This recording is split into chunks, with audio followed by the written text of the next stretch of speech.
semuanya. Oke. Saya foto dulu.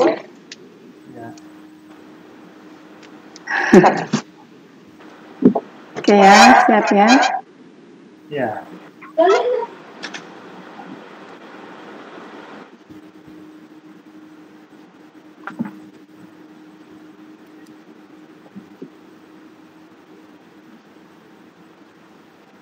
Oke, sudah.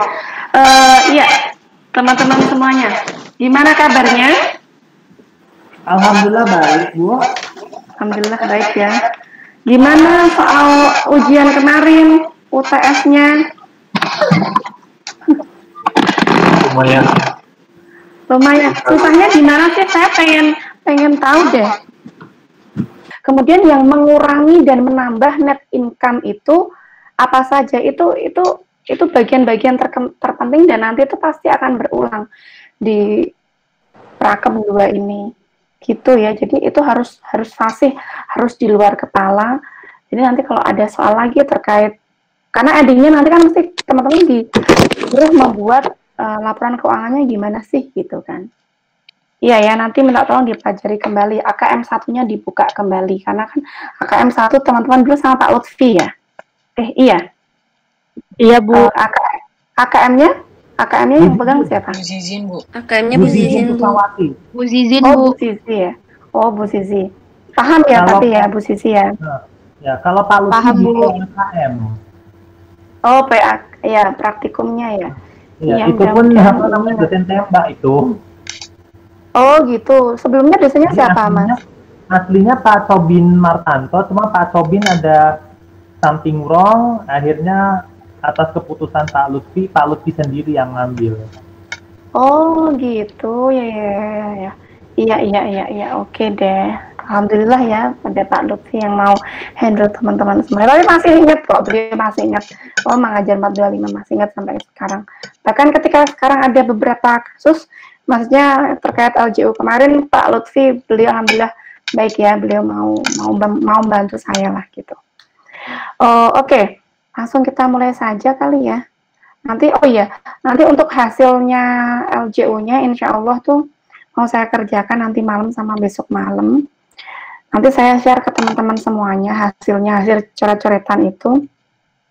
Nah, teman-teman ikut mengoreksi juga, misalkan nanti ada yang salah di saya penjumlahannya. Nanti saya bisa konfirmasi ulang ke saya sebelum saya setor ke BAAK. Seperti itu. Oke. Kemarin sama Bu Ais untuk yang ini kan kita berbicara terkait PSAK 72 ya. Itu sampai mana? Sampai apa kemarin tuh? Itu ya apa? Pengakuan pendapatan jangka panjang yang kontrak itu sudah belum ya? 5 langkah. Oh, baru 5 langkah. Oh, padahal masih panjang ya itu sebenarnya. Sebentar, maaf 5 saya. Langkah. Iya, 5 langkah ya. Berarti nanti saya review sedikit. Saya anak biasa kalau lagi PJJ ya. Saya kan ada anak bayi ya. Bentar ya, dia malah main ke kamar ini. Saya suruh keluar dulu. Ya.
Oke, terima kasih ya.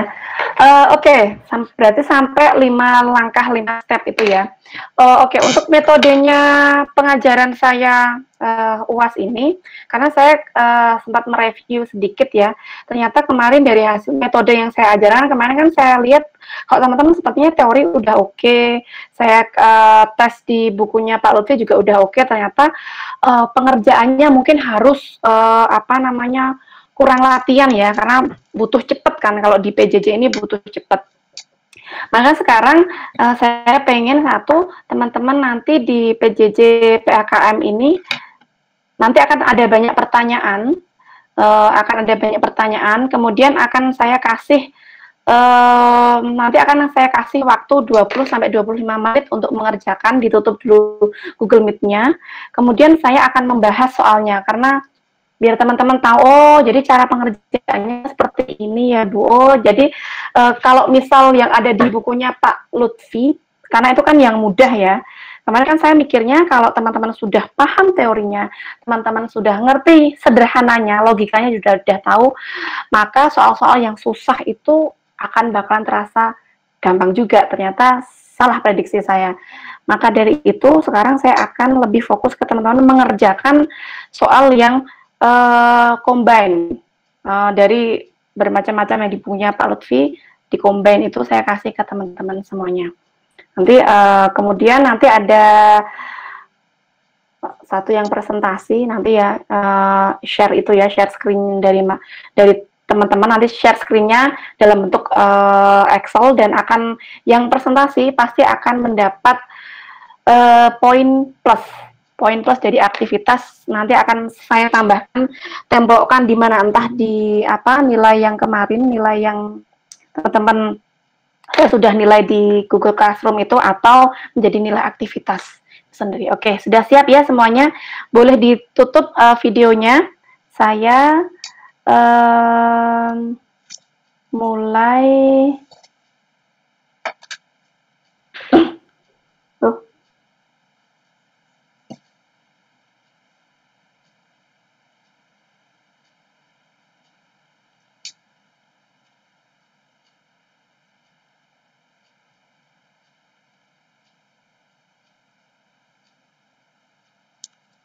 Sudah kelihatan belum ya? Sudah Bu. Tapi file bentar.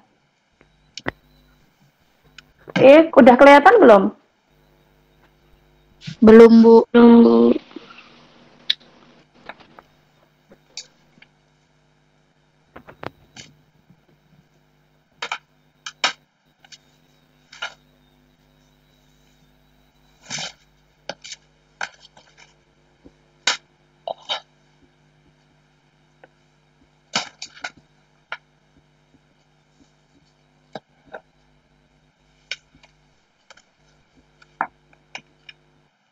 Nah.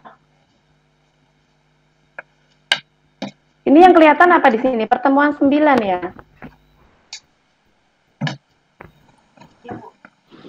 Pertemuan 9 kan? Ya. Iya Bu. Oke. Step ya, oke.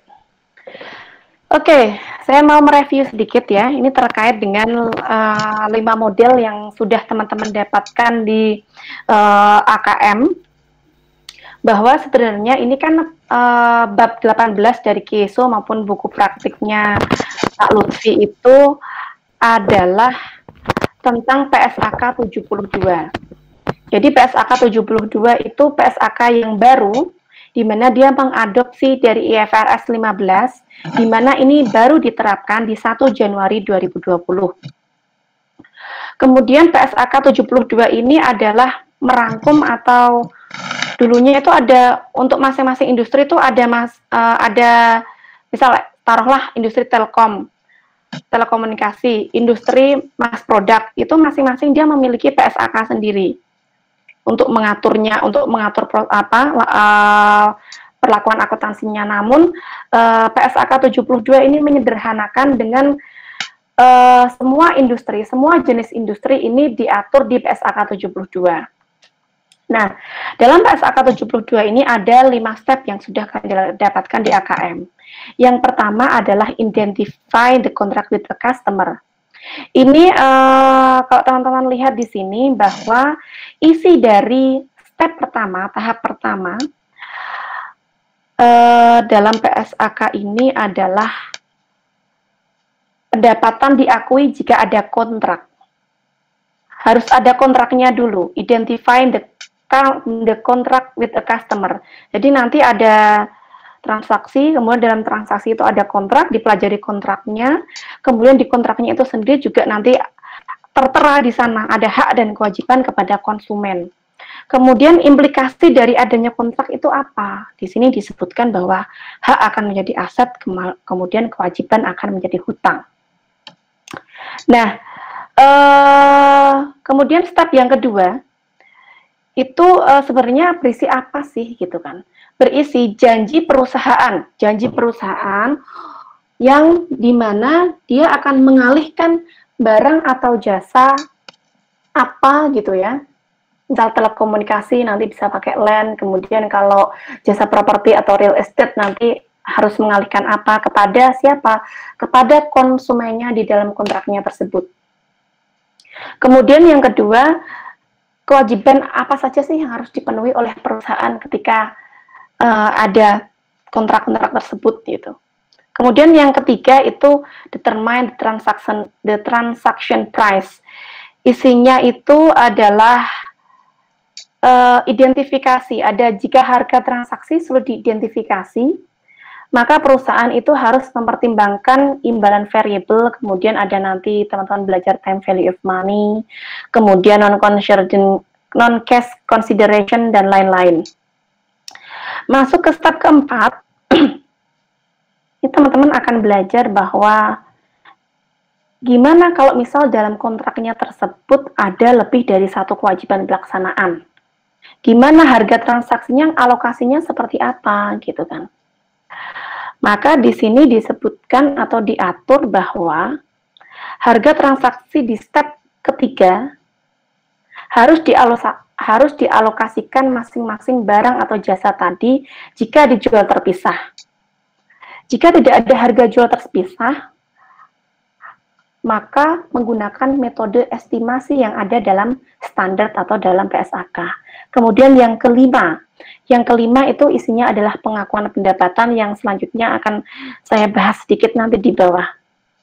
Kemudian implikasi dari, ini kan isi dari PSAK 72 ya.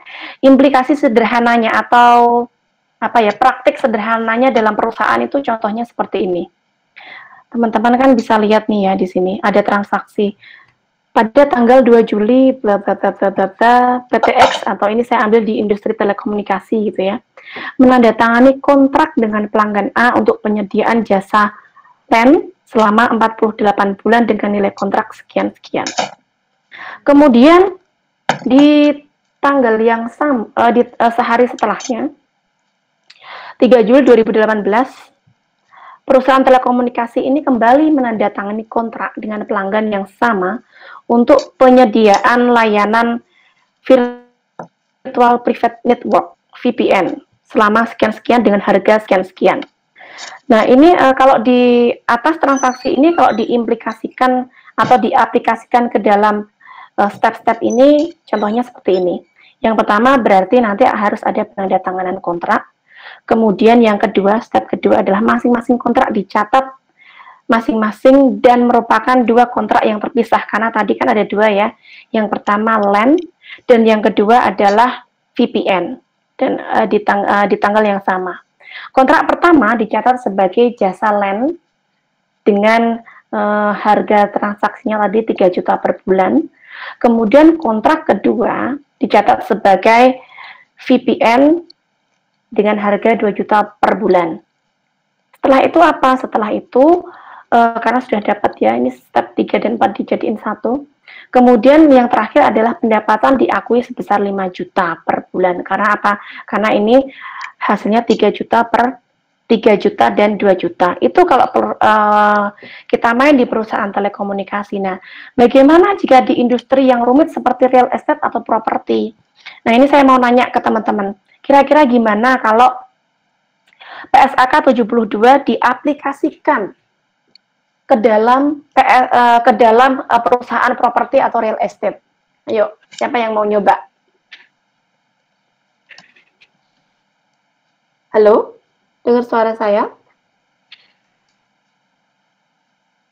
Tes, tes? Iya. Iya. Ya. Gimana? Kira-kira teman ada yang mau nyoba nggak? Gimana sih kira-kira ketika PSAK 72 ini diaplikasikan ke dalam industri properti atau real estate? Silakan. Terkait dengan pengakuan pendapatannya, karena kan ini saya sudah mau ke pengakuan pendapatan, saya singkat saja biar nggak usah panjang-panjang. Ayo, teman-teman yang udah dapat AKM, ada yang mau nyoba? Mas Nailu kayaknya mau ngomong ini ya. Ayo. Halo? Bingung sih, Bu. Kok putus-putus ya? Mas Nailu mau ini, mau mencoba? Halo, ya? Enggak, Bu. Masih bingung. Masih bingung. Yang kemarin sudah sampai itu kan? Sudah sampai, ini kan kita bicara, kalau teman-teman kan bicara panjang lebar itu kan di apa namanya, di AKM, di punya TSO. Itu teman-teman tahu nggak sebenarnya isinya apa? Maksudnya apa sih gitu kan? Ayo yang lainnya. Mas siapa? Mas Agit. Ayo. Mana suaranya?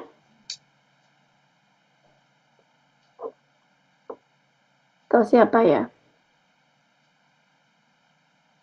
Kira-kira gimana nih? Halo? Tasya, Mbak Tasya Marliani. Masa harus ditunjuk? Ayo Mbak Tasya. Tahu nggak Mbak? Implikasinya apa Mbak? PSAK 72 ini terhadap kan kita ini ceritanya tuh saat ini tuh baru awalan ya. Saya tuh mau ngasih tahu ke teman-teman kita itu belajarnya apa biar ngerti gitu loh. Jangan baca banyak tapi sebenarnya saya tuh mau ngapain? Saya tuh mau ngitung apa sih gitu kan? Nanti takutnya sudah panjang kali lebar nggak ngerti maksudnya.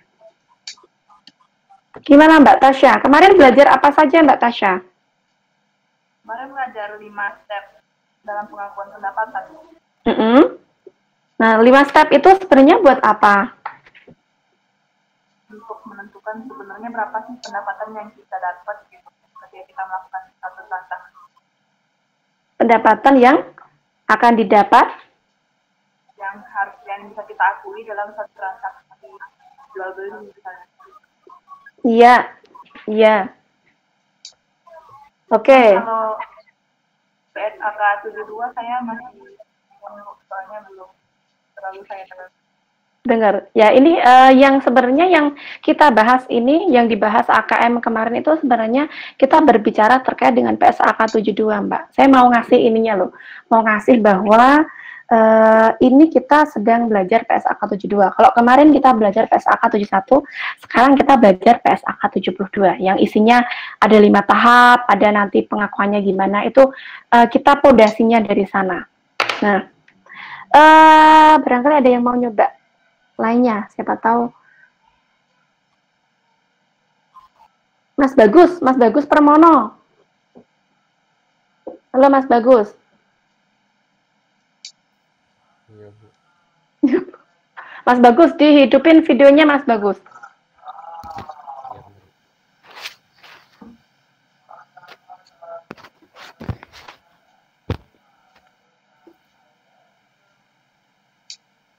Nah, Mas Bagus, kira-kira menurut Mas Bagus gitu ya, itu kalau di perusahaan properti ini ada kira-kira nanti ada berapa metode Mas yang digunakan pengakuan pendapatannya terkait dengan pengakuan pendapatan?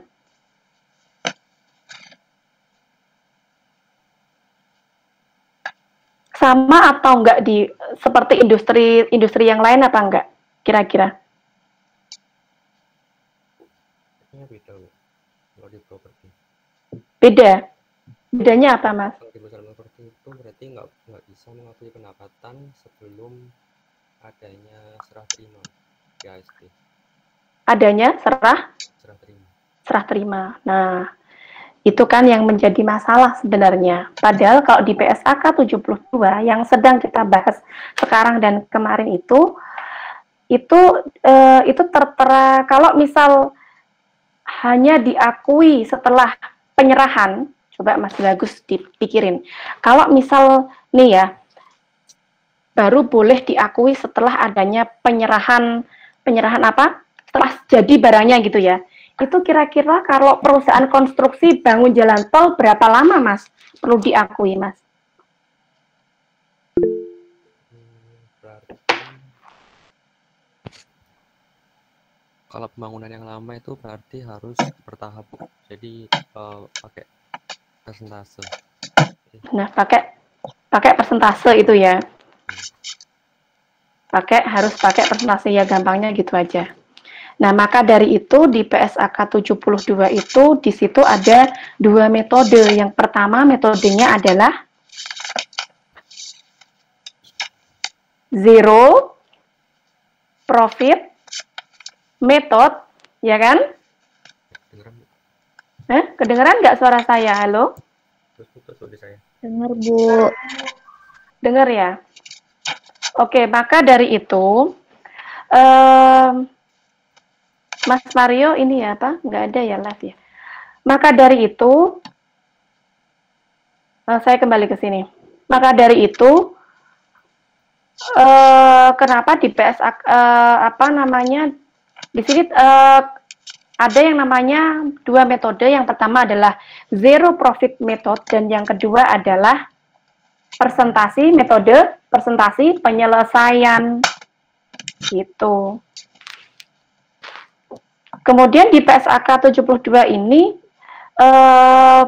sebenarnya bahasnya apa sih? Bahasnya itu adalah kamu boleh ngakuinya tuh pada titik mana sih gitu kan. Itu ada dua. Yang pertama yang tadi saya kasih ya, pada saat penyerahan, ini ada dua metode ya. Dan yang kedua adalah dari waktu ke waktu. Dan pada saat penyerahan tuh berarti gelondongan. Kalau di bahasa lapangannya, bahasa lapangan itu bukan bahasa akademis ya. Itu dibedakan jadi ini, distinct sama non-distinct. Distinct itu gimana sih? Distinct itu contohnya, ini bisa dilakukan biasanya perusahaan atau industri di mass product seperti Aqua gitu kan. Ini biasanya menggunakan metode ini pada saat penyerahan. Contohnya yang distinct atau pada saat penyerahan itu adalah, nih ada Aqua ya. Jika saya kasih Aqua itu ke Mas Bagus gitu ya, saya kasih ke dia satu gelondong Aqua gitu kan, itu selesai kan. Di saat itu juga saya boleh ngakuin pendapatan saat itu juga sebesar 100%. Itu metode pertama, metodenya namanya zero profit method. Nah, kemudian yang kedua itu adalah dari waktu ke waktu atau non-distinct, itu menggunakan metode presentasi penyelesaian. Nah, karena kita berbicara konstruksi nanti terkait dengan masalah-masalah yang dikonstruksi, maka ini sebenarnya filosofi ya, tapi saya yakin teman-teman STAN nanti suatu saat nanti kan pasti mau ya, apa namanya,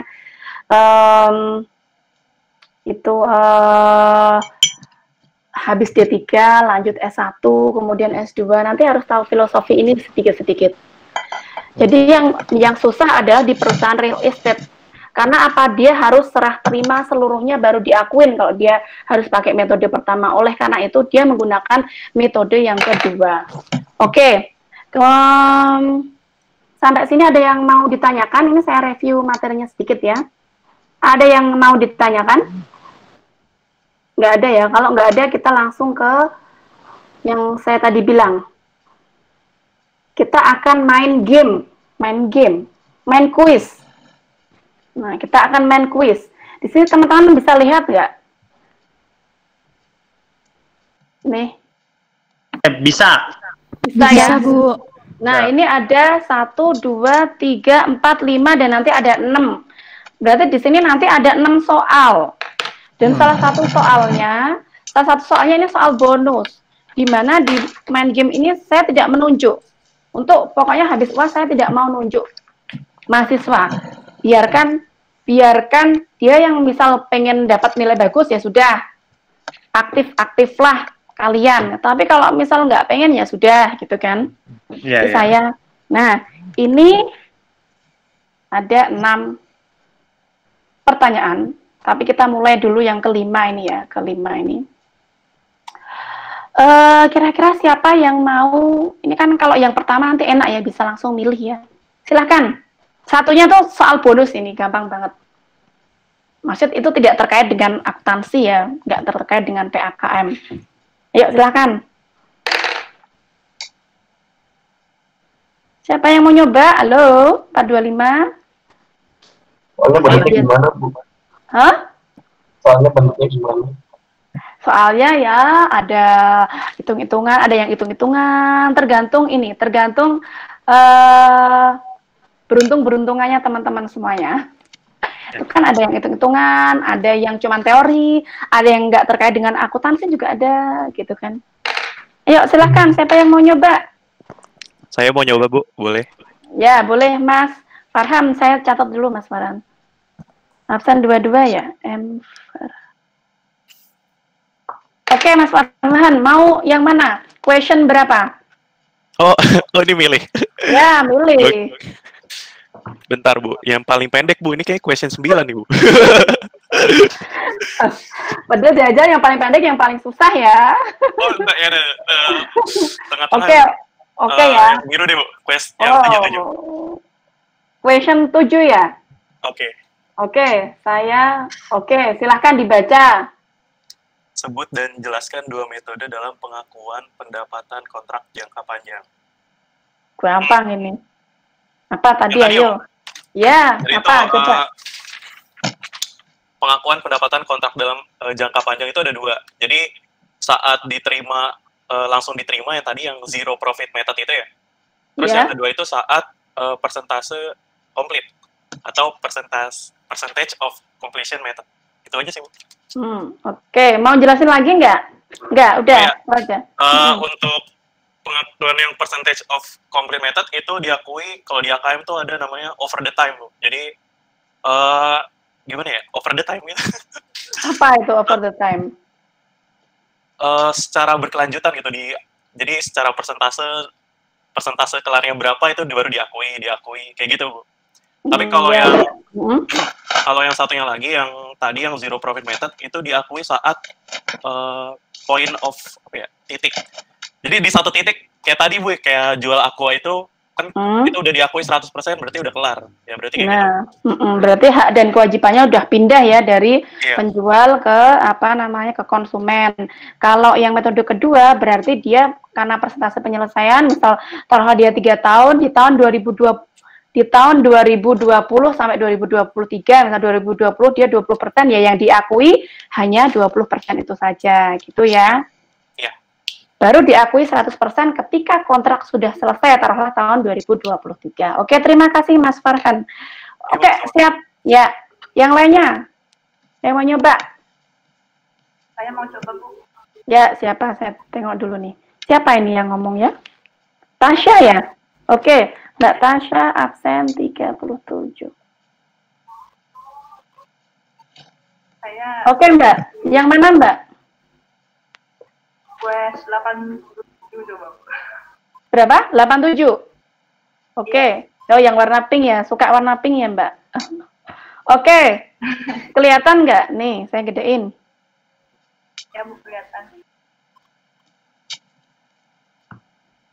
Bagaimana perlakuan akuntansi ketika dalam satu kontrak panjang terdapat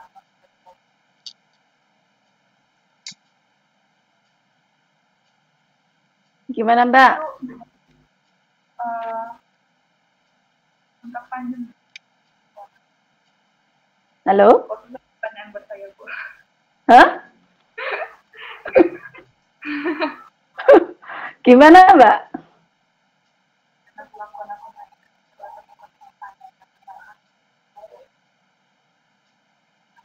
Ngerti nggak maksudnya? Ngerti Bu, cuma ya belum tahu, nggak tahu. Maaf ya. Nggak tahu ya. Bagaimana perlakuan akuntansi ketika dalam suatu kontrak jangka panjang jika terdapat, misal ada kontrak tadi ya, jika dalam kontraknya tersebut kan kita pengennya profit ya, tapi kalau ternyata ada loss-nya, itu pengakuannya gimana kira-kira? Ini kalau teman-teman sudah baca buku prakemnya Pak Lutfi, ini pasti sudah paham nih. Ayo, mau dilempar kemana Mbak Tasya? Karena nggak tahu Mbak Tasya. Dilempar ke siapa kira-kira? Yang mau aja Bu. Hah? Hah? Yang mau gitu. Oh, yang mau. Ya sudah, silakan. Silakan yang lain, Mbak Tasya menyerah. Silakan. Ayo. Ayo, yang lainnya ayo. Ayo semangat dong, biar kita cepat, biar kita habis ini terus kita ngerjain soal, terus presentasi, terus sudah selesai gitu. Bu, mau coba Bu? Ya, Mas Agit, silakan Mas. Ya, jadi kalau loss itu ada dua, yang di profitable kontrak sama unprofitable. Itu kalau profitable itu adjustmentnya itu kayak apa, ngerubah yang estimasi accountingnya Bu, estimasi pencatatan. Jadi kalau yang di profitable itu nanti dari totalnya itu ini yang mana dulu ini? Yang loss dulu apa yang profit dulu ini? Yang loss Bu. Yang loss ya? Ya. Deg-degan Bu, bentar Bu.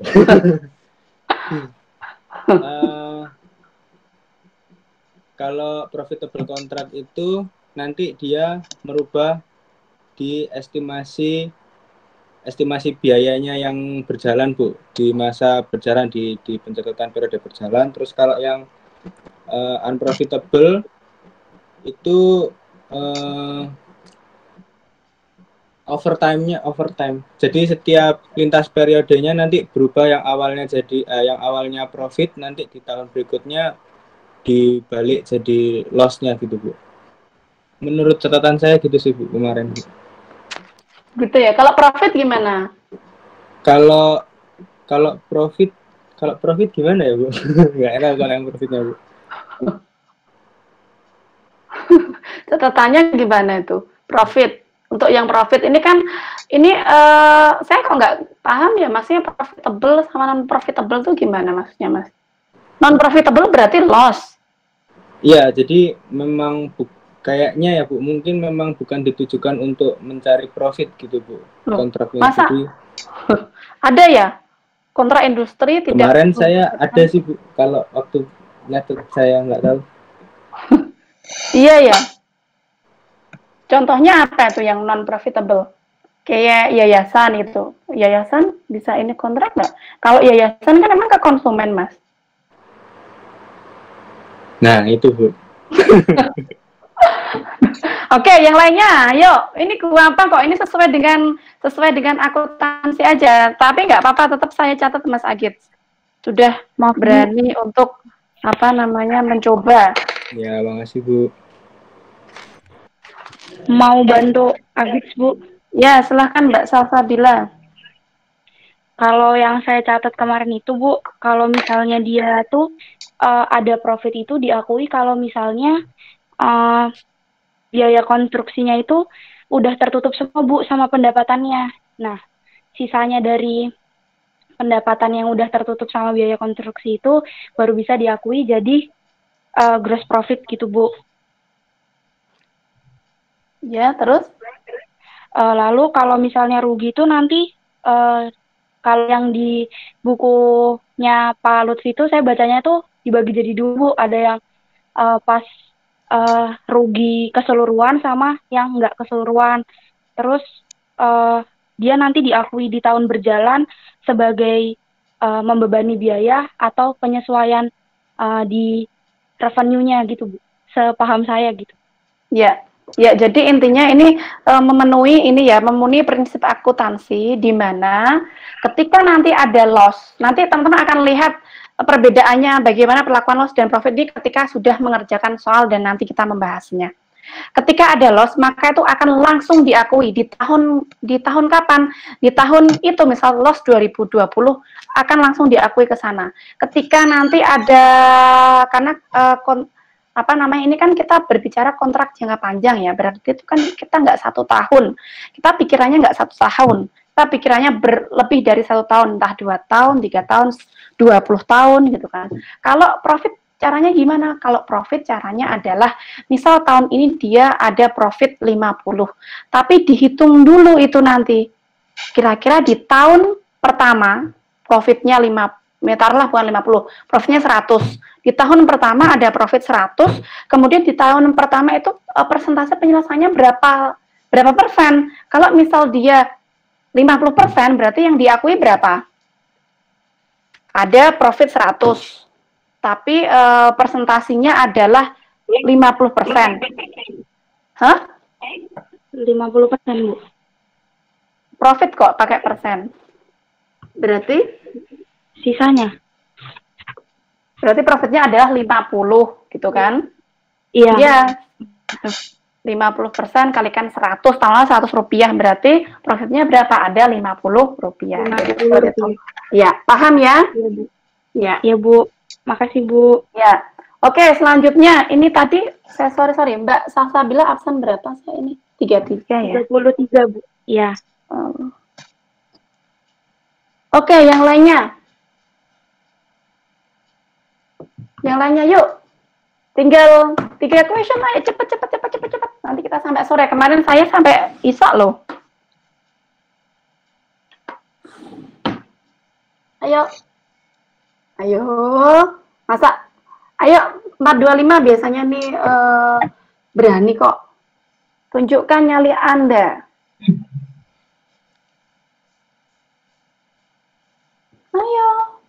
Ayo. Ya saya kasih tugas banyak loh kalau nggak ada yang mau ini. Kalau nggak ada yang mau nyoba. Dengar suara saya nggak? Dengar, Bu. Ya, ayo. Siapa yang mau nyoba? Kalau salah juga nggak apa-apa. Coba kurang enaknya apa? Kalau benar dapat poin. Jawaban salah dapat poin. Teman-teman. Lagi deg-degan, Bu, kayaknya, Bu. Deg-degan ngapain? Orang juga nggak dimarahin ini. Ayo. Coba. Bu. Siapa ini? Atsila, Bu, absen 8. Atsila, oke. Ayo teman-teman, ini ya, sebagai jaga-jaga kalau misal nanti nilai UTS-nya itu jelek-jelek, tapi saya prediksikan memang jelek-jelek gitu kan. Karena rata-rata kelas dari dosen-dosen lainnya itu cuma 60 gitu. Banyak yang rata-ratanya hanya 60, makanya pada bingung ini kenapa ya PJJ-nya harus diapain biar teman-teman tuh semangat. Karena kan sebelum semuanya terlambat gitu kan, nanti hasil akhirnya tidak memuaskan. Nanti kan teman-teman ini kan tinggal perjuangan terakhir kan. Semester depan kan sudah KTTA kan ya? Semester 5 kan sudah KTTA ini. Iya, 5 dan 6. Iya, 5 dan 6 kan sudah KTTA, maka sekarang tuh digeber gitu loh. Kalau misal yang IPK-nya maksudnya masih belum maksimal gitu, biar nanti terselamatkan di semester keempat. Di semester keempat biar terselamatkan. Jadi ayo teman-teman semangat. Kalau misal memang merasa nggak bisa, aku kayaknya kok nggak bagus ya nilai UTS-ku kemarin, aku kok ngerasanya nggak oke, nanti UAS-nya kayaknya kok gini ya. Teman-teman ini aja, aktif aja di sini, karena keaktifan juga memiliki nilai yang banyak kalau di saya ya. Kalau saya nggak tahu di dosen yang lainnya. Kalau bagi saya nilai keaktifan itu poin plus bagi teman-teman semuanya. Oke, silahkan Mbak Sila. Coba questions 32, Bu. Nah ini Kak, ini Anda beruntung Mbak. Tuh, lihat kan? Gampang kan? Apa Mbak jawabannya? Jawabannya, Bu. Ya, benar kan saya bilang, saya tadi ada soal bonus tadi kan bilang. Ada soal bonus nih. Apa ayo sebutkan? Yodra, Tiara, Ziva, siapa lagi ya? Nuka. Cowok. Nuka, Bu. Bu, kalau kayak gitu aja, aduh hafal ya Nuka ya. Sampai ngelotok, iya Nuka itu ya. Nuka itu favorit saya, Mbak. Kalau kamu mau nyanyi, Mbak Sila mau nyanyi? Aduh, Bu, nanti sakit kuping semua, Bu. Oke ya, lain waktu ya mungkin ya. Saya mau ngecek suara teman-teman semuanya. Oke, terima kasih Mbak Sila. Anda beruntung, kan? Ayo yang lainnya. Next question. Ayo, next question. Ayo. Halo. Saya tunjuk ya kalau nggak mau. Oke, saya tunjuk. Tapi kalau saya tunjuk ini teman-teman nggak dapat poin. Udah ditunjuk nggak dapat poin gitu kan? Coba Loisa Ecclesia Simamora. Ayo Mbak Loisa. Mbak Loisa, dengar suara saya? Halo? Ya, halo Bu. Mbak Loisa. Iya, Bu. Coba Mbak, karena tadi nggak ada, saya langsung tunjuk. Kamu jawab question berapa ya? Kamu mau question berapa? 9 atau 19?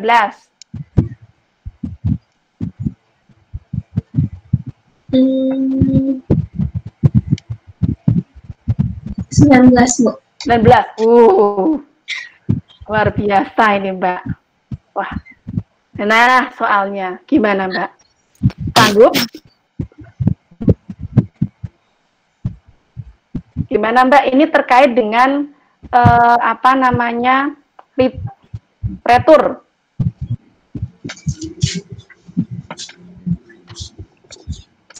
Tahu nggak kira-kira itu mau digimanain? Tahu nggak Mbak Loisa?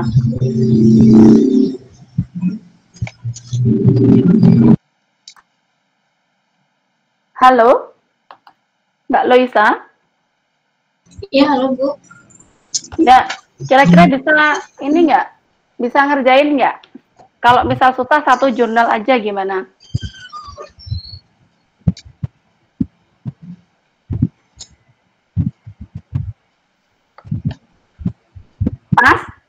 Pas atau mau lanjut? Bentar, Bu. Ya.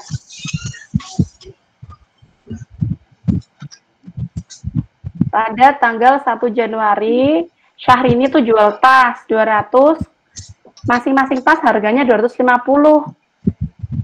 Kredit kepada siapa? Kepada Pak Reno, gitu kan?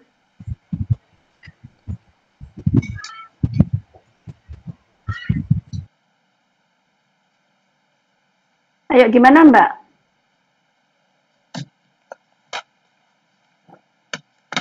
Berarti jurnalnya pada tanggal 1 Januari account receivable pada sales revenue sebesar 200 dikali 250. Terus apa lagi jurnal yang dibuat? COGS pada inventory sebesar 17.000. 17.000. Ya, dari 200 dikalikan dengan dikali 85. 85. Oke. Kira-kira bisa nggak kalau diterusin ke 24 Januarinya itu? Jika ada retur.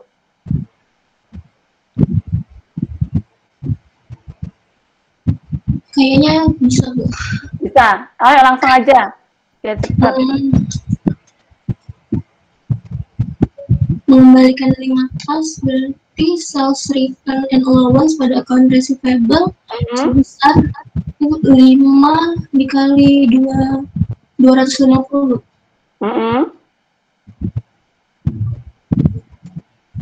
Terus return inventory pada COGS sebesar 5 dikali 85. Iya. 5 dikali? 80. Oh iya, 5 kali 85. Iya. Oke deh. Ya, terima kasih Mbak Loisa. Oke, sekarang terakhir. Ayo, siapa yang mau dapat poin? Ayo. Nggak ada yang mau dapat poin, ini tinggal 1 poin. 2 lagi. Nanti kita kerjain dulu. Yang soal terakhir. Ada yang mau nyoba? Saya tunjuk kalau nggak ada yang mau. Oke, saya tunjuk ya. Rofka mau nyoba coba. Oh, oke. Mbak Rofka. Mbak Rofka. Silakan Mbak Rofka. Tinggal 1 ya, berarti ya saya buka ya, question 9. Oke, silakan Mbak Rofka. Sebutkan 5 tahap pengukuran. 5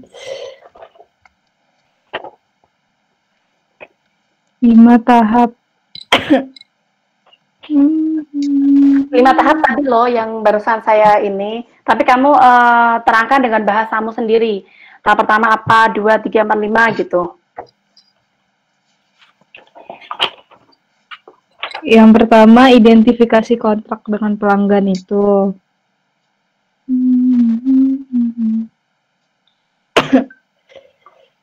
Nah, terus, itu tuh apa namanya? Langsung ke itu aja Mbak. Kamu nerangin ke yang poin 3, 4, 5 Mbak. Yang 45? 3, 4, 5. Itu kan ada 5 tahap. Tahap ketiga, tahap keempat, ke tahap kelima dengan bahasamu sendiri. Yang pertama itu yang ketiga menentukan harga transaksi. Nah, kalau variable consideration itu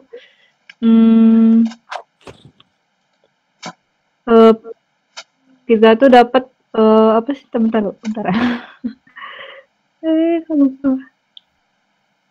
Nah, apabila misalnya perusahaan itu yakin kalau beberapa imbalan yang bakal didapatnya, maka kita tuh bisa pakai variable consideration ini. Nah, misalnya tuh punya pengalaman sebelumnya dengan kontrak yang sama. Di situ yang kedua, berdasarkan pengalaman, perusahaan itu tidak mengharapkan pembalikan signifikan dari pengalaman dari pendapatan yang sebelumnya diakui. Ya. Nah, terus ada time value of money. Kalau yang ini tuh caranya dengan mendiskonto pembayaran dengan tingkat bunga yang dibebankan. Jadi nanti perusahaan itu melaporkan interest expense atau interest revenue.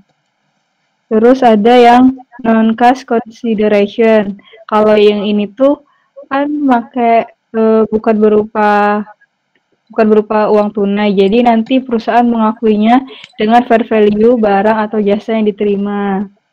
Terus yang selanjutnya imbalan yang dibayarkan. Nah, ini apa namanya? Kalau misalnya nanti kayak ada diskon atau produk gratis kayak gitu, nanti uang yang kita terima itu dikurangi dengan diskon atau produk yang sudah kita kasih gratis tadi. Terus yang selanjutnya yang keempat, alokasi harga transaksi ke dalam masing-masing pekerjaan. Nah, kalau yang ini pengalokasiannya itu berdasarkan fair value. Jadi, nanti dilihat apakah perusahaan dapat menjual barang atau jasa itu dengan harga jual yang terpisah.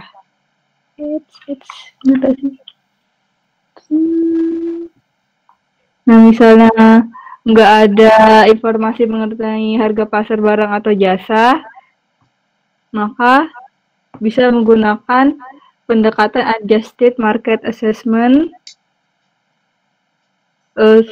dengan memperkirakan harga yang bersedia dibayar oleh pembeli.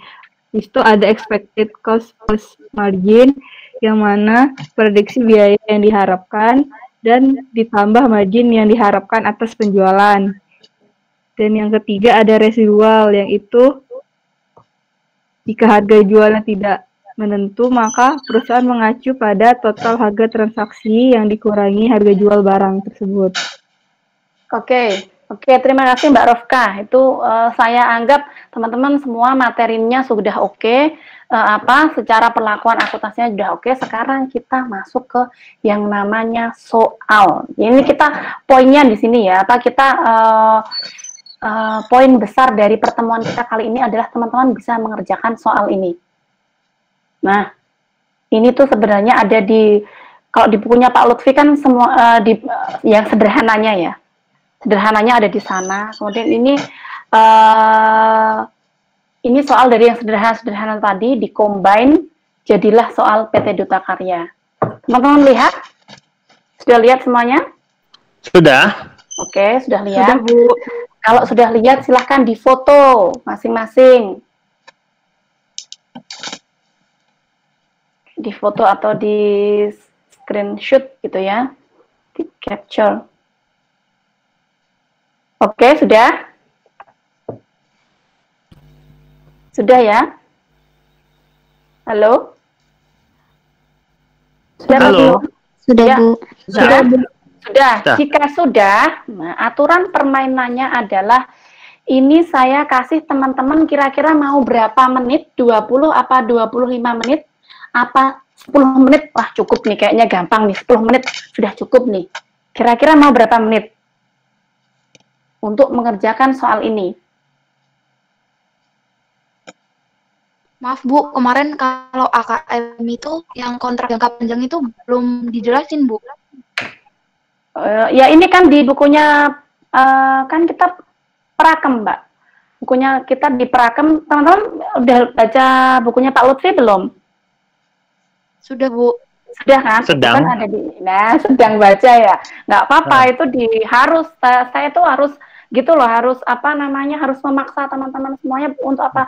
Untuk mengerjakan soal dan kita membahas. Nah, butuh waktu berapa menit? Kira-kira 25 ya? 20 menit ya? Hah? 25 cukup lah. 25 cukup ya? Optimis ya Mas Atriana? Di Ya, 25 deal. Ibu, sebentar 50 Bu kayaknya.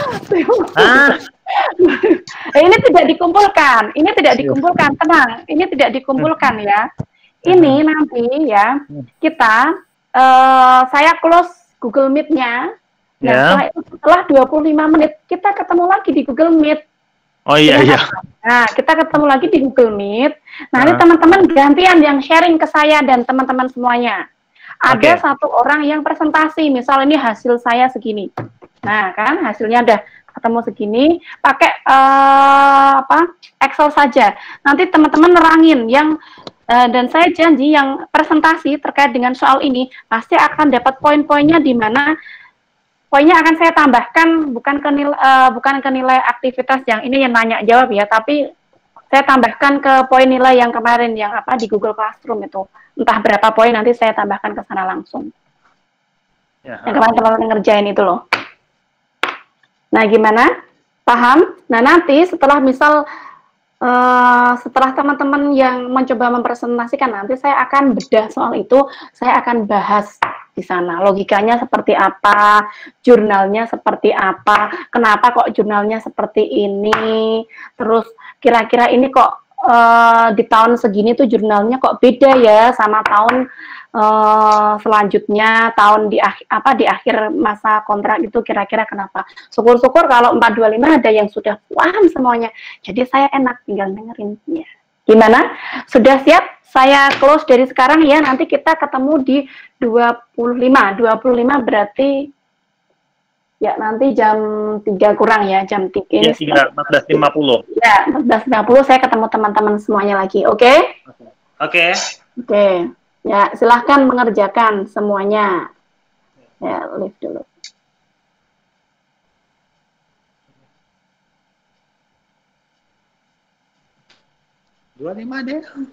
Dia kah?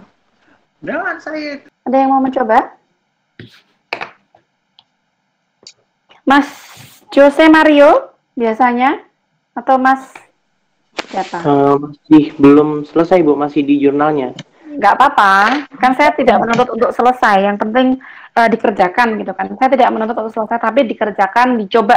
Yang namanya nyoba kan juga satu belum tentu benar, belum tentu selesai kan. Ini nggak ada salah benar kan. Silahkan kalau mau mencoba, Mas. Mau nyoba. Halo? Tapi kalau misalnya ada yang lain mau nyoba, silakan Bu. Oke, yang lain Mas Mario memberikan kesempatan. Nggak ada yang mau poin ya ini ya? Ayo. Kalau mencoba tapi salah gimana? Siapa tadi ya yang ngomongnya? Nggak dengar. Ayo silakan. Halo? Ya, Mbak Sekar. Siapa tadi ya? Iya, Bu. Ini Izin ya, mencoba, Bu. Oh, Mbak, ya silakan Mbak Sekar mencoba.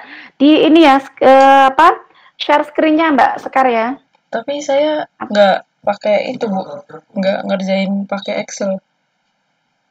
Pakai apa, Mbak? Tulis tangan, Bu. Tulis tangan ya. Ada yang pakai Excel nggak? Saya, Bu. Selain Mas Mario ada nggak? Mas Mario, selain Mas Mario. Saya, Bu. Mbak Tasya, silahkan Mbak Tasya. Ya, nah gitu yang semangat, ayo. Mbak Tasya yang mau nyoba ya Mbak Tasya ya. Sama jawabannya, Bu. Hah? Saya kurang yakin sama jawaban saya. Nggak apa-apa. Nggak apa-apa, ayo. Di share screen Mbak, nggak apa-apa. Nanti kalau misalnya salah, nanti terus kita diskusikan. Kemudian yang terakhir nanti saya bahas. Silakan Mbak Tasya. Bisa screen apa? Screen itu ya, share screen ya. Nggak ada, Bu. Bisa kan? Nah itu udah. Silakan Mbak. Jadi kan tadi di soalnya PT Karya sebuah perusahaan konstruksi menandatangani kontrak dengan Bank Angkasa. Jadi di sini katanya dimulai dari tanggal 2 Januari 2019 dan diperkirakan selesai tanggal 1 November 2021. Total harga kontraknya itu adalah 700 miliar dan saat penandatanganan kontrak PT Karya memperkirakan total biaya pembangunannya itu adalah 650 miliar. Pada tahun pertama total estimasi biaya masih sama dengan perkiraan awal. Namun akibat inflasi pada tahun kedua dan ketiga total estimasi biaya naik masing-masing sebesar 8% dan 10% dari total estimasi biaya awal. Nah, selain itu dikarenakan terdapat keterlambatan dalam penyelesaian kontrak, PT Karya diberikan denda sebesar 1% dari nilai kontraknya. Jadi Ya. di sini ada diberikan informasi bahwa ada cost incurred current year, yaitu cost yang dimasukin atau yang kita keluarkan ketika di tahun sekarang kan Bu, yang cost incurred current year. Itu 130 miliar untuk 2019, 2020 itu juga ada sama 2021. Jadi soal nomor 1 itu kita disuruh untuk membuat schedule pengakuan pendapatan menggunakan percentage of completion method. Jadi di sini saya udah buat ininya schedule-nya. Jadi kalau untuk yang pertama kan ada kontrak price-nya, harga kontraknya itu kan mau 2019, 2020 sama 2021 sama, yaitu 700 miliar. Terus ada estimasi cost-nya, yaitu di sini kan ada cost incurred current year, berarti ini cost-nya, itu sebesar 130 miliar, 2019, 2020-nya itu 185 juta, 185 juta, miliar, terus 2021 itu ada 399 miliar.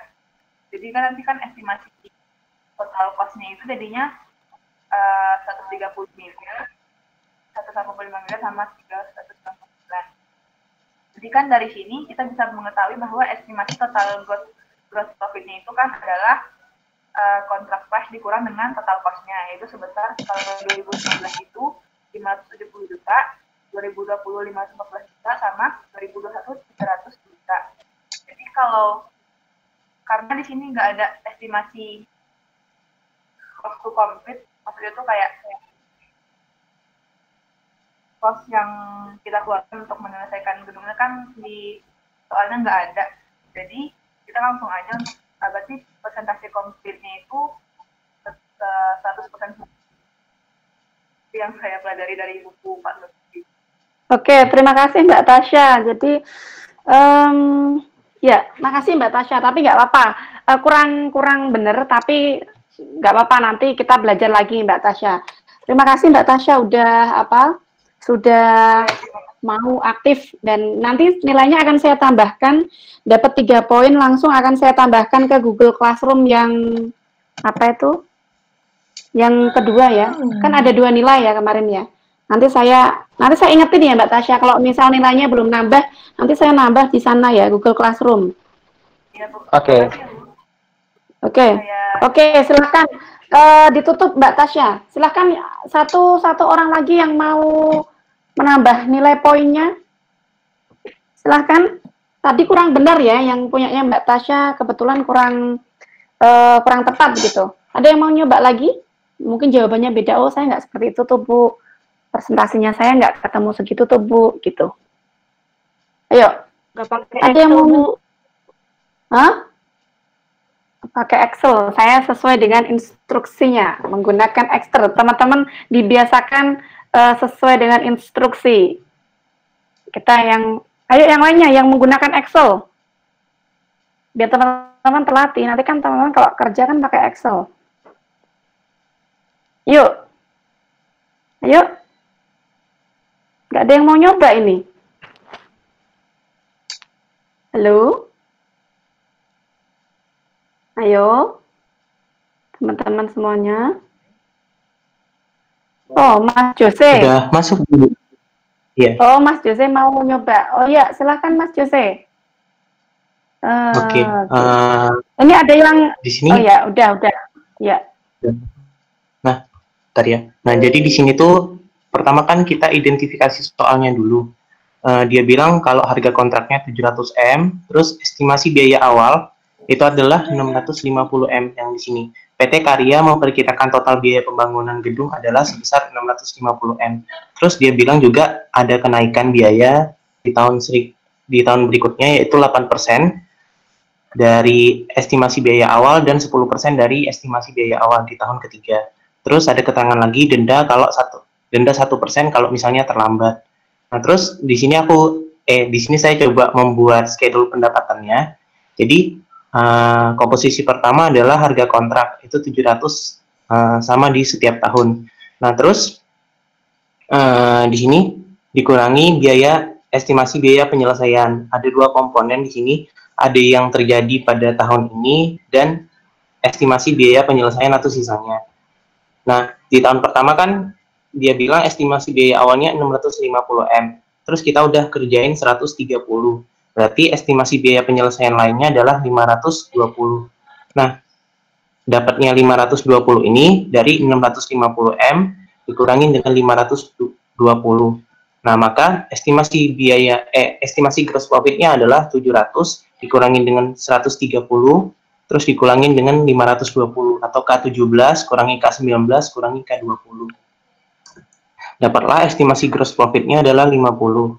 Terus kita mencari persentase penyelesaian. Nah, kalau di cost to cost basis itu kita membagi antara biaya terjadi pada tahun ini dengan estimasi biaya penyelesaian.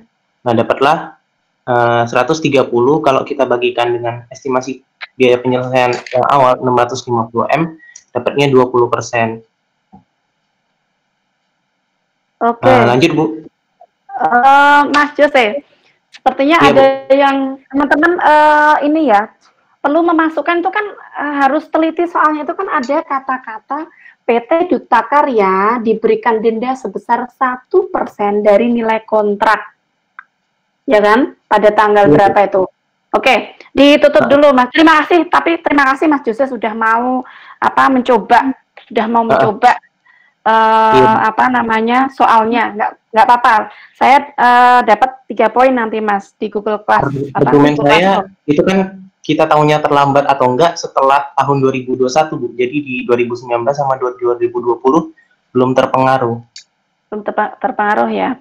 Ya, nanti jawaban yang benar adalah nanti ketika teman-teman dapat persentase penyelesaiannya. Siapa yang kira-kira persentase penyelesaiannya itu dapatnya nilai 20%, di tahun 2019, tadi udah bener Mas Jose. Kemudian di tahun 2020 nanti dapatnya 45%. Di tahun 2020 nanti persentase penyelesaiannya adalah 45%. Kemudian di tahun 2021 tentunya harus 100% ya. Itu adalah 100%. Kira-kira siapa yang jawabannya seperti itu? Saya, Bu. Siapa ini? Oke. Saya, Bu. Siapa ini? Saya nomor absen berapa yang mau nyoba? Ayo. Tadi siapa yang pertama ya? Harus pakai itu ya, Bu. Excel ya, Bu. Iya, besok kamu pakai apa? Ini saya lagi buat Biasa. Excel-nya, Bu. Lagi buat Excel-nya. Oke. Yang Ya lain sudah, nggak aja apa-apa, dulu. Mbak Sekar. Nggak apa-apa, Mbak Sekar. Kalau nggak ini gimana? Di PDF-in gitu? Saya kirim. Atau di kamera atau Saya gimana? kirim melalui WA. Gimana, Bu? Bisa nggak, Bu?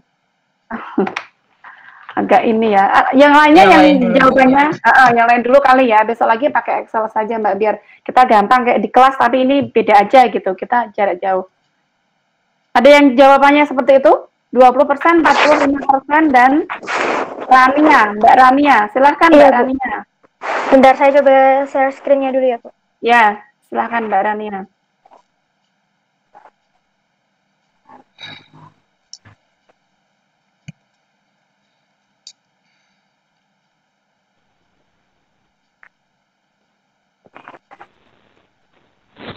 Udah masuk belum ya, Bu? Belum? Iya, belum.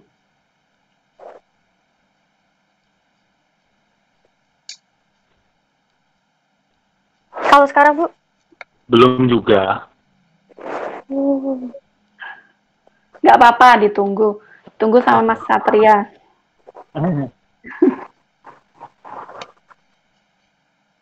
Sedikit lagi. Hai, turun lagi.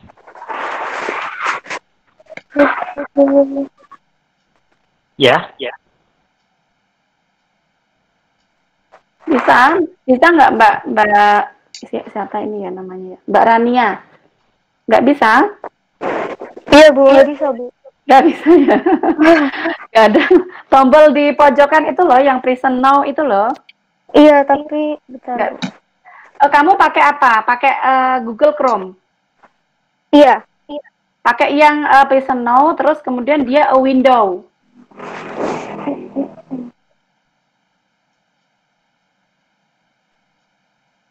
Bisa nggak?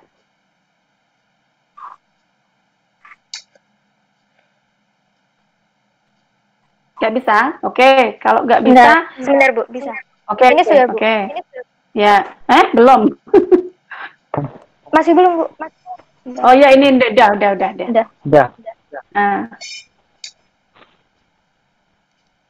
Nah, ya. Nah. Oke. Ini. Oke. Ya. Yang pertama kan kita ini nulis kontrak price-nya dulu. Ya. Itu di 2019, 2020 sama 2021 itu sama-sama 700 juta. Kemudian kita buat less estimated cost-nya untuk cost to date-nya yang di tahun 2019 itu masih 130 juta. Kemudian yang di 2020 itu 130 juta ditambah 185,9 miliar, dan yang di 2021 itu tadi 315,9 miliar ditambah 399,1. Nanti hasilnya segitu. Kemudian estimated cost to complete-nya untuk yang 2019 itu kan belum ada inflasi. Jadinya 650 miliar. Jadi 650 miliar dikurangi 130 miliar, hasilnya 520 miliar.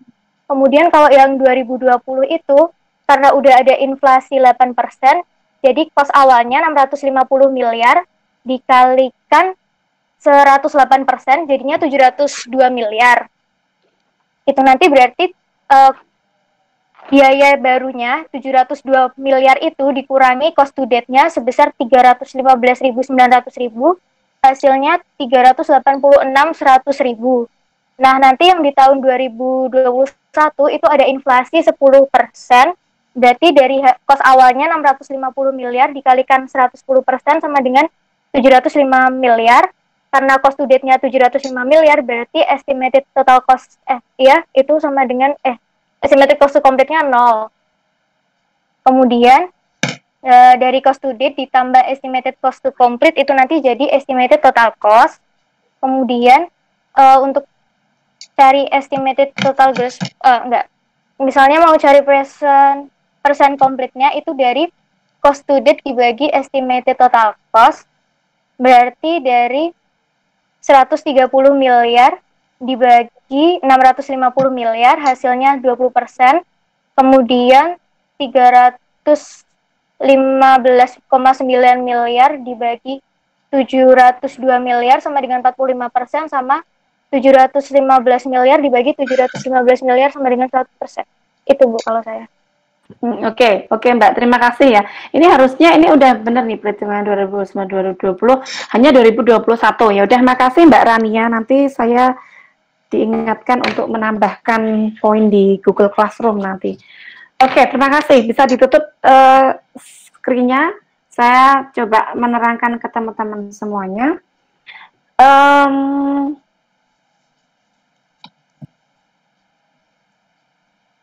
Loh, kok nggak ada? Bentar ya, saya malah udah nutup ternyata.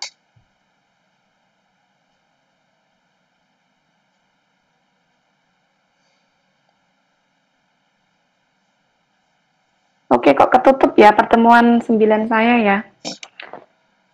Di mananya, Bu? Di mananya?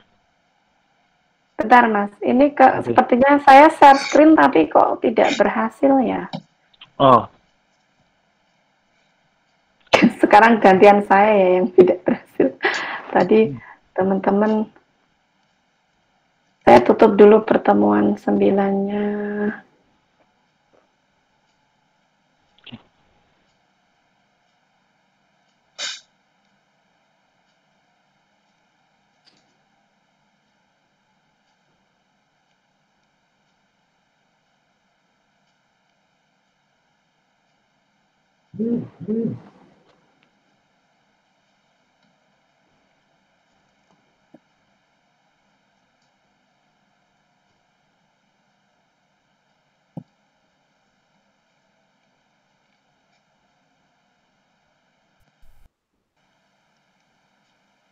Oh ya teman-teman, saya minta buat saya live sebentar karena ini tadi Excel itu baru di laptop saya itu baru bisa dibuka ketika jadi Excel dulu dan dibuka dia baru Google Classroom. Sebentar saya live dulu ya, nanti saya masukkan, nanti saya ini lagi, nanti kita join sebentar.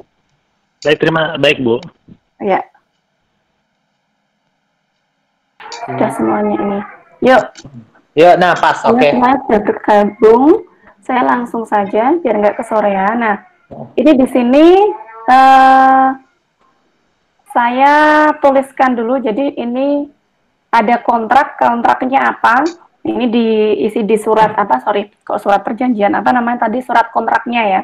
Diisi di kontraknya adalah ada pembangunan gedung 2 lantai dari PT Duta Karya kepada Bank Angkasa. Periodenya kapan? Periodenya dari tahun 2000, pokoknya 2 Januari 2019 sampai dengan 1 Januari 2021.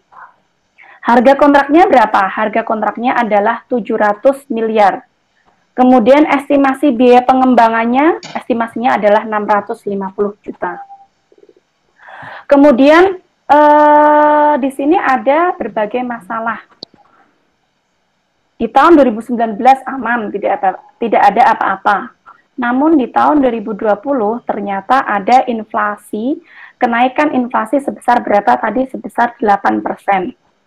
Kemudian di tahun 2021 terdapat inflasi, kenaikan inflasi sebesar 10% yang otomatis itu akan mempengaruhi biaya dari pembangunan itu sendiri. Kemudian terakhir, di sini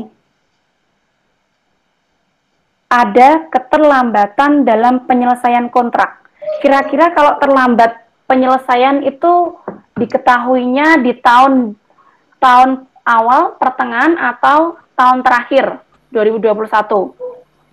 Tahun terakhir. Tahun akhir, Bu. 2020. Halo, Akhir, Bu.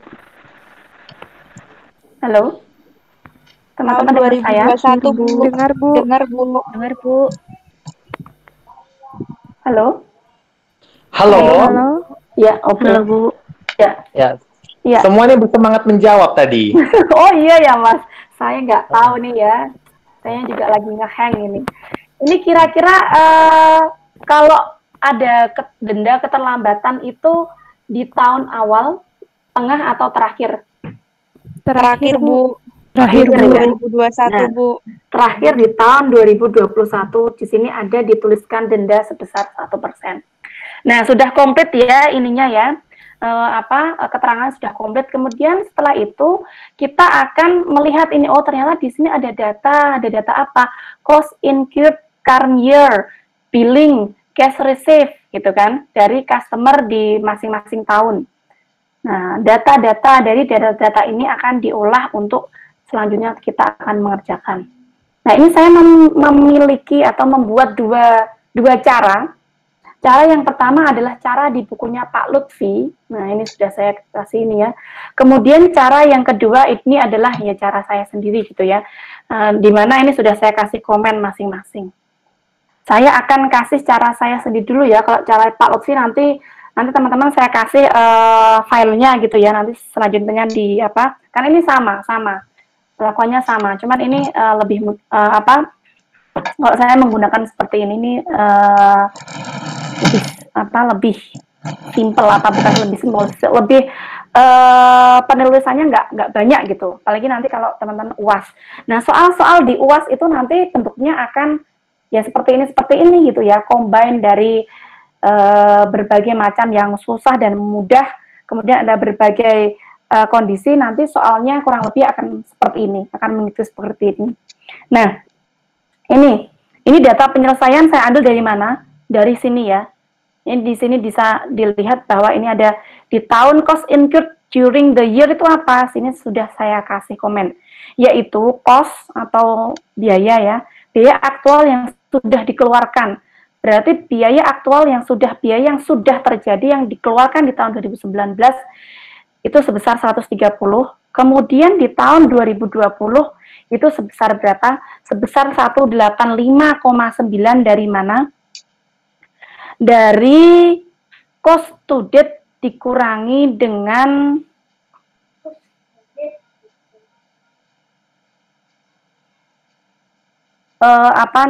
cost incurred during the year. Kemudian kita langsung masuk ketemulah angka segini, 715. 715 itu penjumlahan dari 130 ditambah 185 dan 399 ketemulah 715. Nah, ini angka apa? Ini nanti angka yang akan digunakan untuk mengisi di analisis dan presentasi penyelesaian. Ini di sini ya. Totalnya segini. Cost to date-nya berapa? Cost to date-nya ya segini. Kemudian total estimated cost-nya ini 650 dari mana? Dari informasi di sini. Karena tadi kan biaya yang dikeluarkan nanti kan 650 miliar. Saya taruh di sini. Nah, kemudian total estimated cost-nya tahun 2020 berapa? Itu caranya adalah dengan mengalihkan 108%. 108% dari mana? Dari seberapa besar peningkatan nilai inflasi. Tadi kan ada informasi bahwa di tahun 2020 ada peningkatan inflasi sebesar 8%. Saya kalikan 108% dikalikan dengan 650 miliar, ketemulah angka segini, dan ini mengikuti kalau 2021 karena dia inflasinya 10%, dia akan menjadi 110% dikalikan 650. Progress billingnya dari informasi, cash collected-nya juga dari informasi, kemudian dari informasi juga ada didapatkan informasi bahwa terdapat denda sebesar 1%.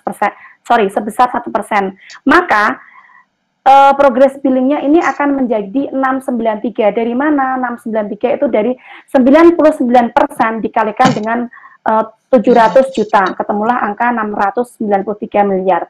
Oke, ini langsung kita masuk ke analisis dan persentase penyelesaian. Saya tuliskan di sini, cost to debt-nya 130. Kemudian, di tahun 2020, ada dari informasi dari sini, langsung saya pindah ke sini, itu sebesar 315,9. Kemudian di tahun 2021, ketemulah angka 715 karena itu sudah selesai. Cost to debt di tahun itu sudah selesai. Ternyata biaya yang dikeluarkan di tahun 2021 bengkak menjadi berapa? Menjadi sebesar 715 miliar.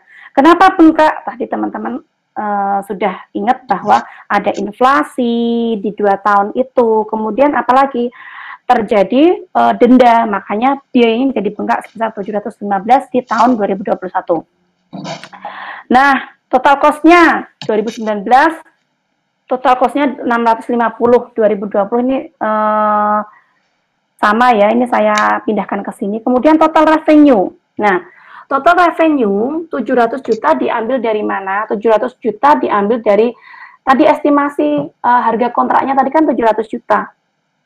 700 juta di tahun 2019, kemudian di tahun 2020 700 juta, kemudian di tahun 2021 ini sebesar 693 juta. Kenapa? Karena pada tahun itu sekali lagi ada 1% denda karena apa? PT Duta Karya terlambat untuk menyelesaikan konstruksi. Kemudian analisis. Di sini ada analisis. Analisisnya di sini ada profit sebesar 50. Dari mana? Profit berarti kalau ini dari total revenue dikurangi dengan total cost. 700 dikurangi 650, ketemulah angka 50. Nah, kemudian loss. Loss-nya sebesar berapa? Loss-nya sebesar 2, karena apa? Revenue-nya lebih kecil ketimbang 702. 700 dikurangi 702, ketemulah angka negatif 2. Kemudian loss di tahun 2021,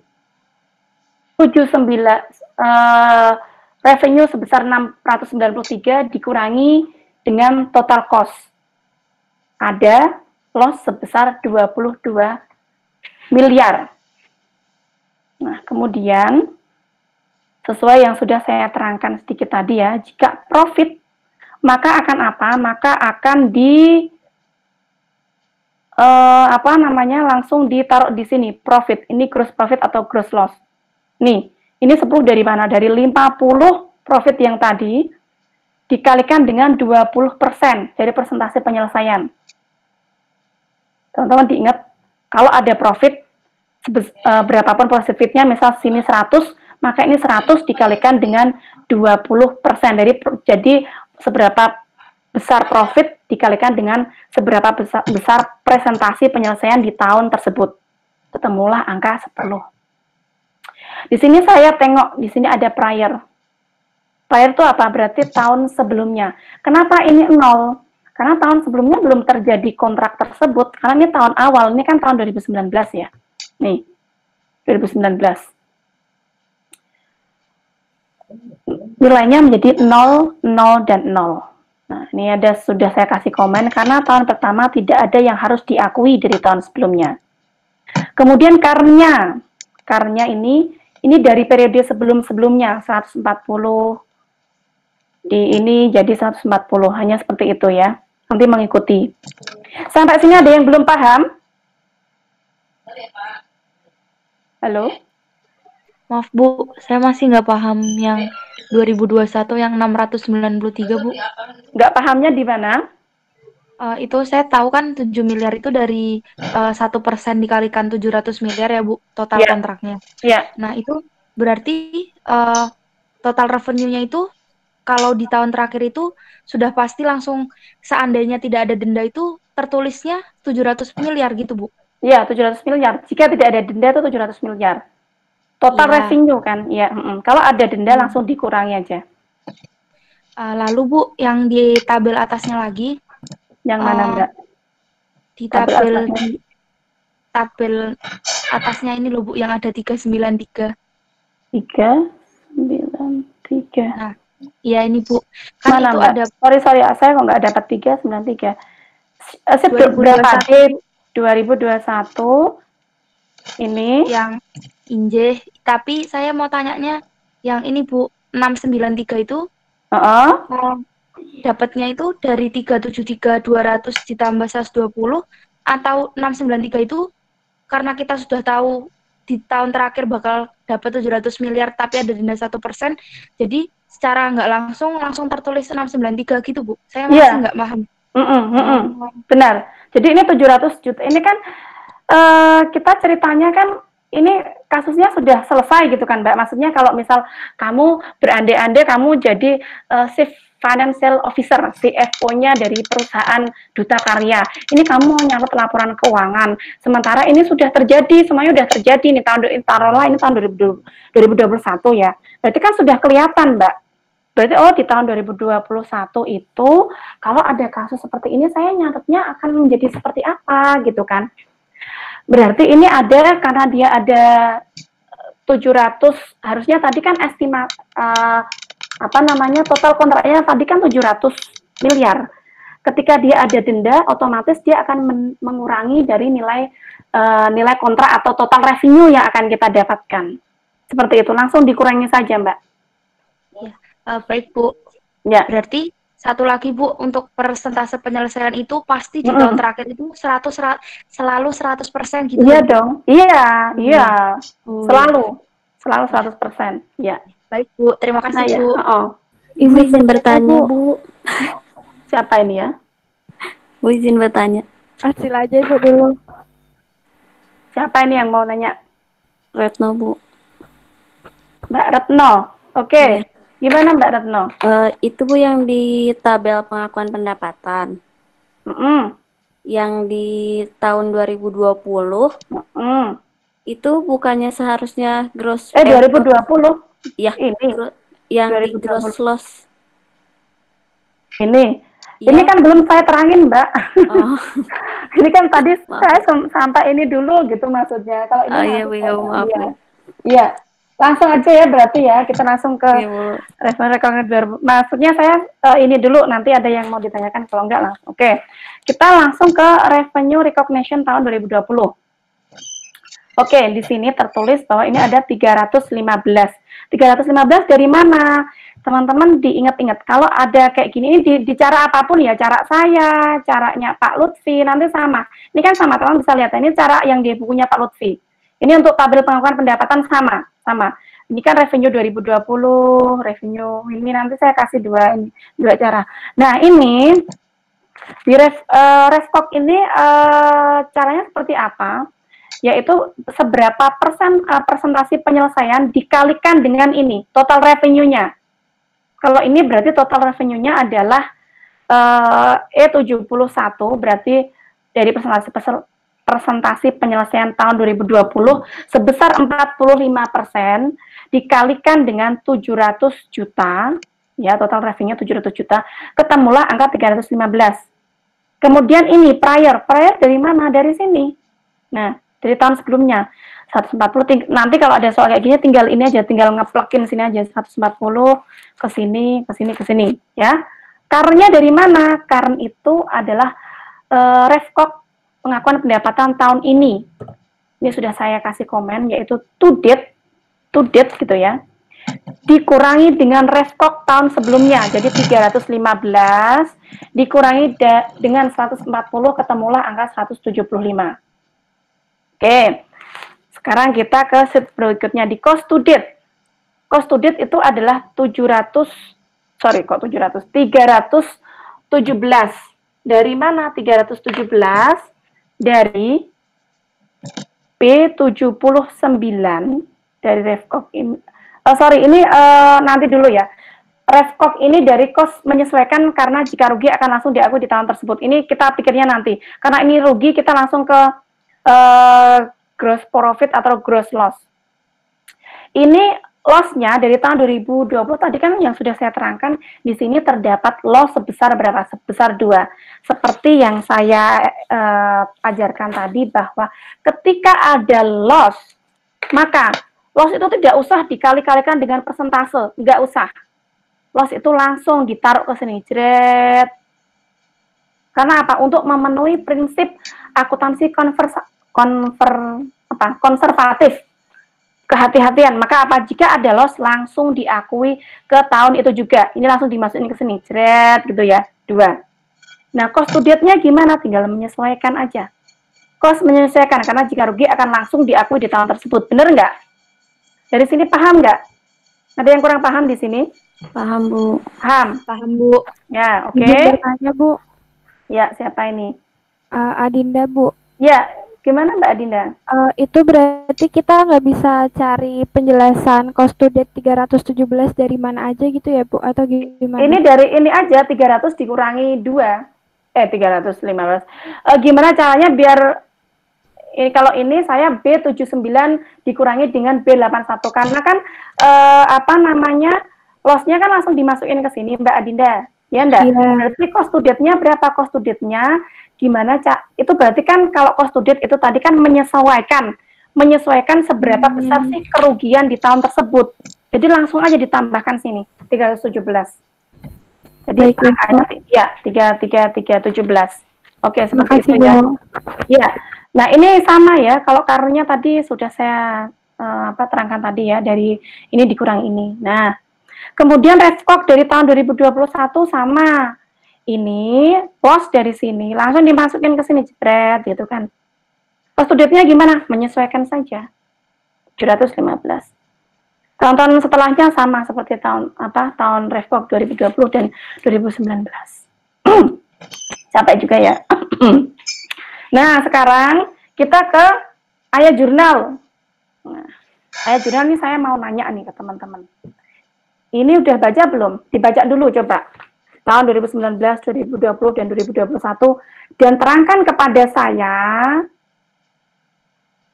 mengapa gross profit atau gross loss pada tahun 2019, kemudian 2020, dia masuk ke CIP, Construction in Process. Yuk, terangkan kepada saya, kenapa itu jurnalnya seperti itu? Logikanya seperti apa?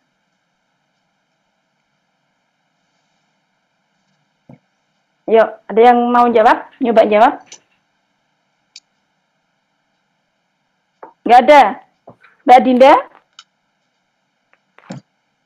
Bentar, Bu, baca dulu. Ya, baca dulu. Saya tinggal minum sebentar ya. Teman-teman baca ininya.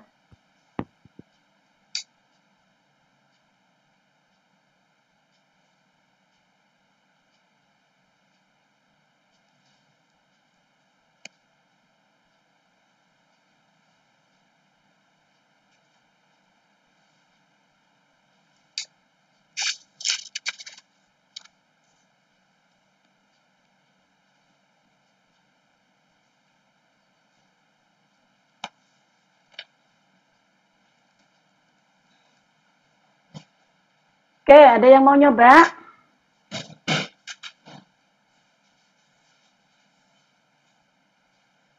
Halo? Tes.